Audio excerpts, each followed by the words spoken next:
সেনাবাহিনী যদি 5 আগস্টের পরে দেশকে স্থিতিশীল না করতো, এই বাংলাদেশের রক্তের হোলি খেলা হইতো। বুঝতে পেরেছেন? এ ওরে মারতো, ও ওরে মারতো, ও এরে ভালো হইতো।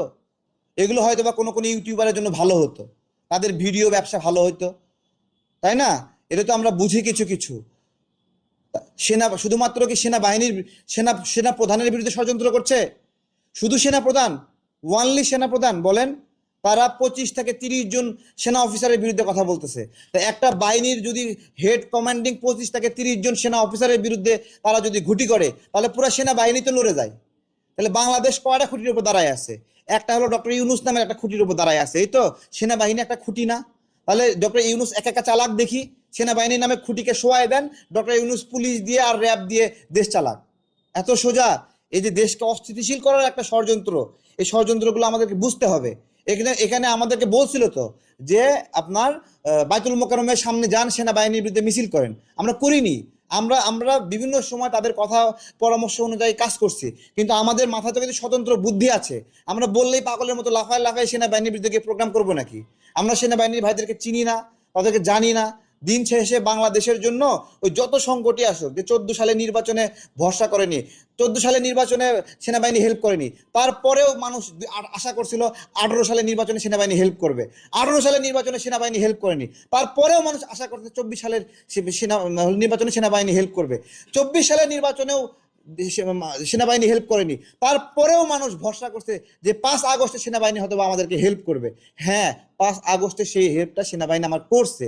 বাংলাদেশ সেনাবাহিনী বিভিন্ন সময় বিভিন্ন প্রেক্ষিতে রাজনৈতিক কারণে অনেক চাপে থেকে অনেক সিদ্ধান্ত নেয়নি, তারপরেও বাংলাদেশের মানুষ সেনাবাহিনীকেই বেশি বিশ্বাস করে, কোনো ইউটিউবারকে বিশ্বাস করবে না।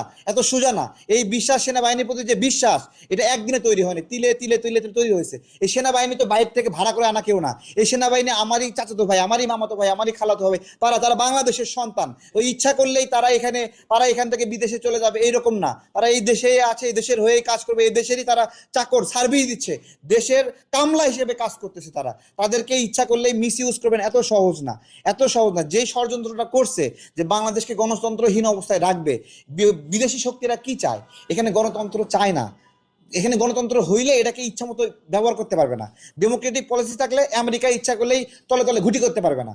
হ্যাঁ, পশ্চিমারা ইচ্ছা করলে ঘুটি করতে পারবে না, কারণ সংসদের কাছে দায়বদ্ধ হতে হয়, সংসদের কাছে থ্রো করতে হয়। এখন যেরকম ডক্টর ইউনুস নিজে নিজে রাজি হয়ে করিডোর দেওয়ার সিদ্ধান্ত নিছে, ওটা জাতীয় সংসদ এটা পারে না, ওটা পারে না। ওটা হাসিনা দীর্ঘদিন করতে পারে নাই। হ্যাঁ, বন্ধ দিতে পারে না, চাইছে কিনা চাইছে না সেটা পরের বিষয়, দিতে পারে নাই কোনোদিন, দিতে পারে নাই। কারণ পুরা সংসদ কখনো একমত হয় না দেশের বিরুদ্ধে, পুরো সংসদ কখনো বিক্রি হয় না। এতগুলো মানুষ একসাথে বিক্রি হওয়া, একসাথে কিনে নেওয়া এত বিষয় না, এতগুলো মানুষের বিবেক বিক্রি হয় না। কিন্তু যখন 5 জন 7 জন মানুষ সংখ্যা যত কম হয়, বিক্রি হওয়ার সম্ভাবনা তত বেড়ে যায়। বাংলাদেশ অস্থিতিশীলতা হলে ইউটিউবে ভিডিও থাকে, ইনকাম বেশি হয়, বুঝছেন? তাছাড়া ভিউ হয় না। এবং এটা একটা বিষয় দেখেন, প্রতিদিন এমন এমন থাম্বেল দিব যে মনে হয় এই মুহূর্তে আগুন লেগে গেছে, বুঝছেন? আগুন লাগে মানে পাশা অর্ধেক পুড়ে গেছে, কোনো মতে বেঁচে আছে, থাপড়াইছে। থাম্বেলগুলো এইরকম। হ্যাঁ, তো এগুলো তাদের প্রতিদিন একটা করে ইস্যু প্রয়োজন। এই ইস্যুকে চমকপ্রদ করার জন্য একটা সুন্দর থাম্বেল দিবে। এই বিএনপি শেষ, এই জামাত শেষ, এই তাহের সাহেব হলো রয়ের দালাল, এই সালাউদ্দিন সাহেব রয়ের দালাল, এই খসরু হলো উমুকের দালাল। আচ্ছা, খসরু সাহেব ভারতে মিটিং করতে গেছে বিএনপির প্রতিনিধি হিসেবে, তাই না?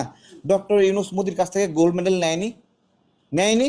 ডক্টর ইউনুস নিলে ওটা দেশের জন্য গর্ব, আর আরেকজন গেলে হলো হলো দেশের জন্য অপমানজনক, তাই তো? একটা ছবির জন্য একটা মানুষকে দালাল বানায় দেওয়া যায়। একটা আমি আমি বলতেছি শুনেন, যখন ডক্টর তাহের ভাইকে দালাল বানাইছিল না ইলিয়াস ভাই, দালাল বানানো না, রয়ের দালাল, আমি তো চিন্তা করতেছিলাম যে তাহের ভাই হার্ট অ্যাটাক করে কিনা। হ্যাঁ, বুড়া মানুষ, একটা বৃদ্ধ মানুষকে এইভাবে মানে সাক্ষাৎ নিয়ে দেয়, বলে দিচ্ছে এটা হলো রয়ের দালাল, যে দেশকে এতদিন ধরে সার্ভ করছে, পারপাস সার্ভ করছে। ও তো মনের কষ্টে মরে যাবে যে আমি তাহলে কি করলাম দেশের জন্য এতদিন, আমাকে রয়ের দালাল বানায় দিছে। একটা মানুষকে ইচ্ছা করলে এইভাবে অসম্মান করা যায়? সালাউদ্দিন সাহেব নাকি মেয়ে নিয়ে ওখানে ফুর্তি করছে ভারতে, একটা মানুষকে ইচ্ছা করলে এই ধরনের বেইজ্জতি করা যায়?